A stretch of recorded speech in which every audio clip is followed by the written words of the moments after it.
of the temple there as they was about to go in. Hey, where are we at this morning? We're on the front porch of the church. Hey, will you be made whole this morning? Bless him, what did the man do? He went to ask an alms. He was looking on him, and what did Peter tell him? Let's read just a little bit. It says, who seeing Peter? This is verse 3. Who seeing Peter and John about to go in the temple asking alms? Hey, there are some people, when they see people, they want something out of them. They want something for nothing, basically. And that's when we tell him, like Peter did, it says, verse 4 says, and Peter, fastening in his eyes upon him with John, said, look on us. And he gave heed unto them, expecting to receive something of them.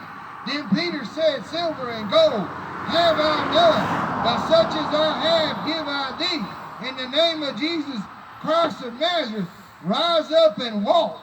And he took him by the right hand and lifted him up, and immediately his feet and ankle bones received strength. Think about that, right?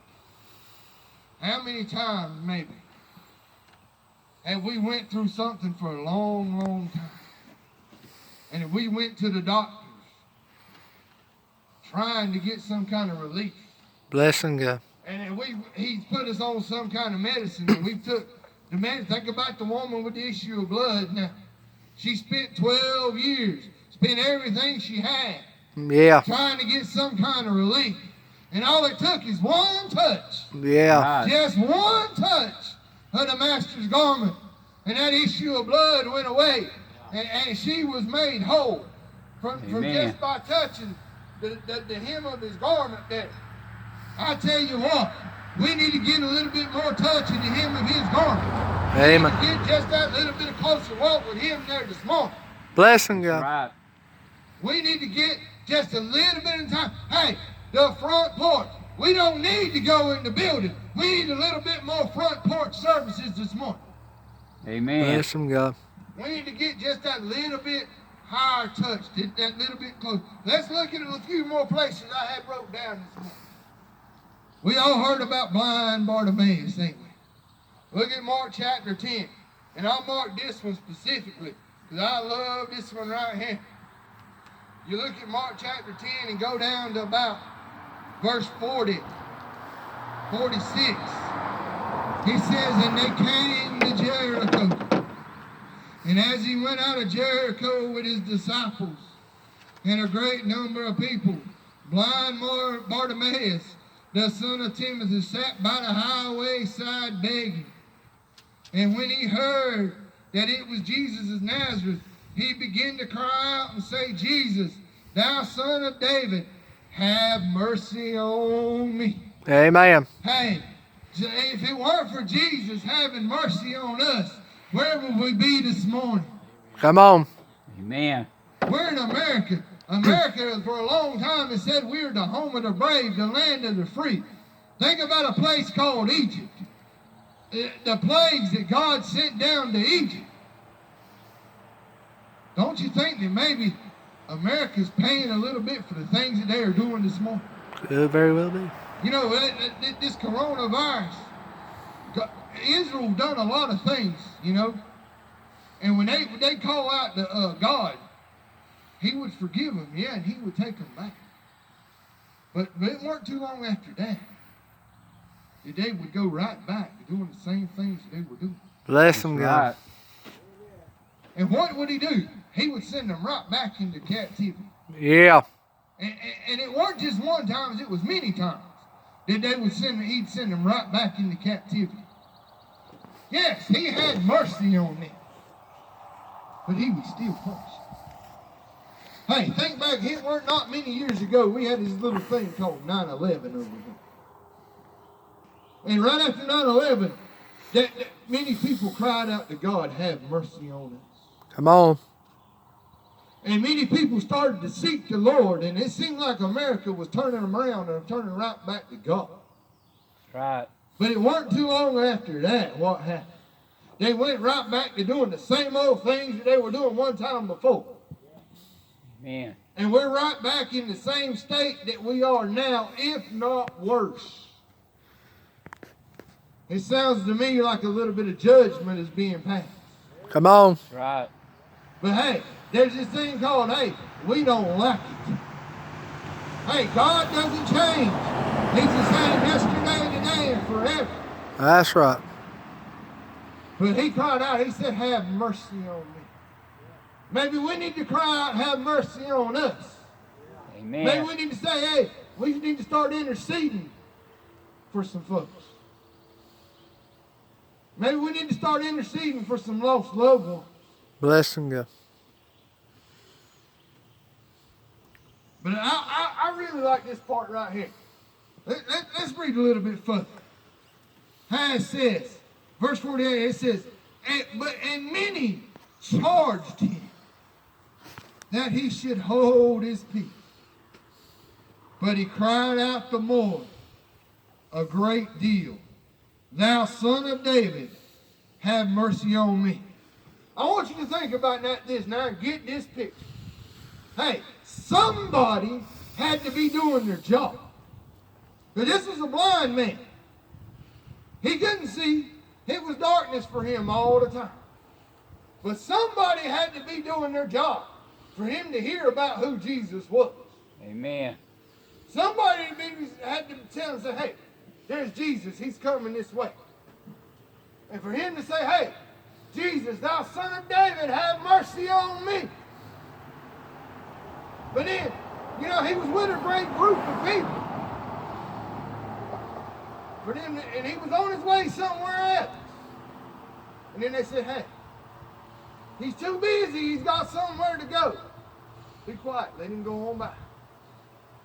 But he knew where his help was at. Yeah. He knew the one that could touch him and take care of that blind, who could make him whole. And when he said, hey, be quiet, what did he do? Have mercy on me. He got a little bit loud. Right. That's what we need to do this morning. Amen. Sometimes to get God's attention, we got to pray just a little bit harder. We got to get on our knees. Maybe we can't just stand up and pray like this right here. We got to get down like this. We got to get as low as we can to get in touch with Him. We just can't pray. We just got to pray a little bit more earnestly. We got to get as low as we can and as humble as we can. Because you got to remember, we couldn't get in touch with Him. We couldn't come up to His level. That's right. But He came down to our level. Amen. We weren't good enough to come up to His level. But He humbled Himself to come down to ours. But old Bartimaeus, he had that yearning inside that he wanted to be made whole. So I'm asking this morning, is there something inside you that you want to be made whole from? You ain't got to tell us what it is, because you know.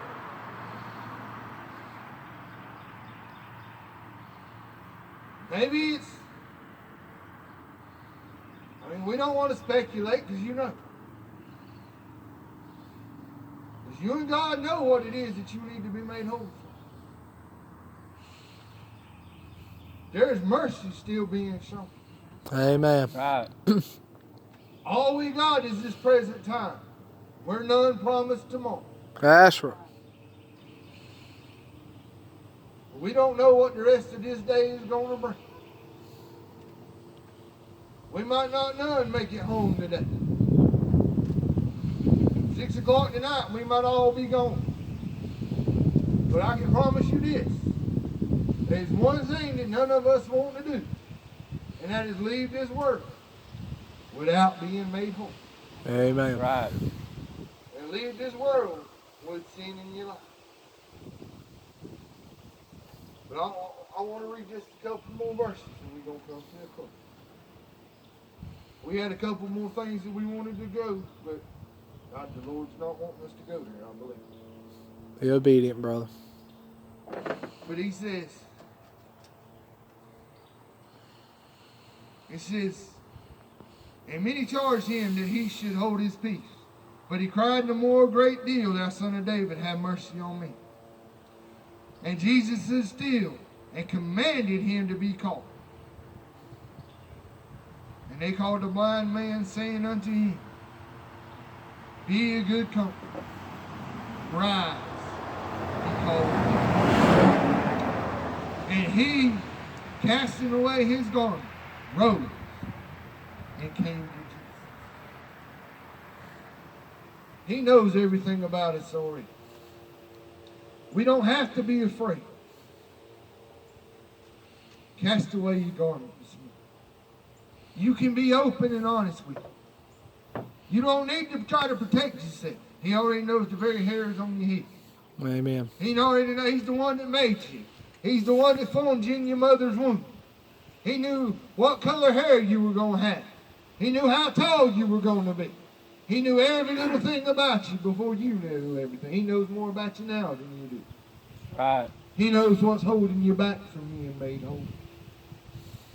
All you got to be willing to do is take the first step. The question we're asking this morning, what time there is still mercy being shown,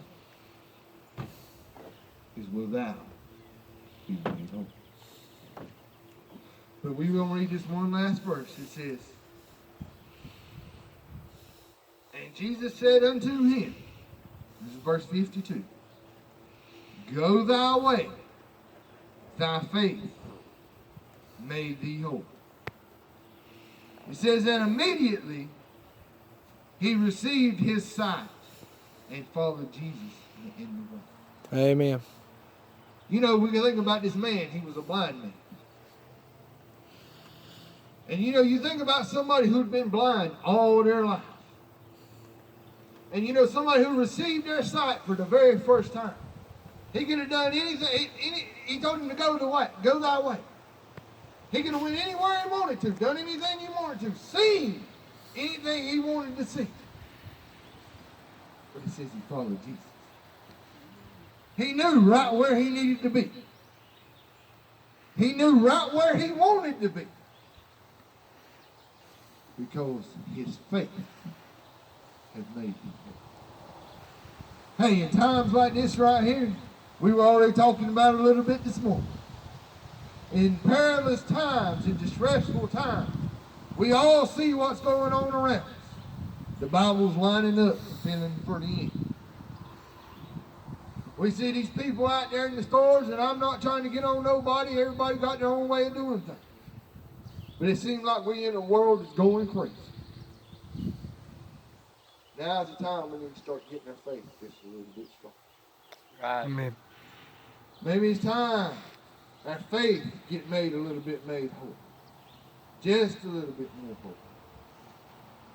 Maybe that's the area that we need to get a little bit more stronger in.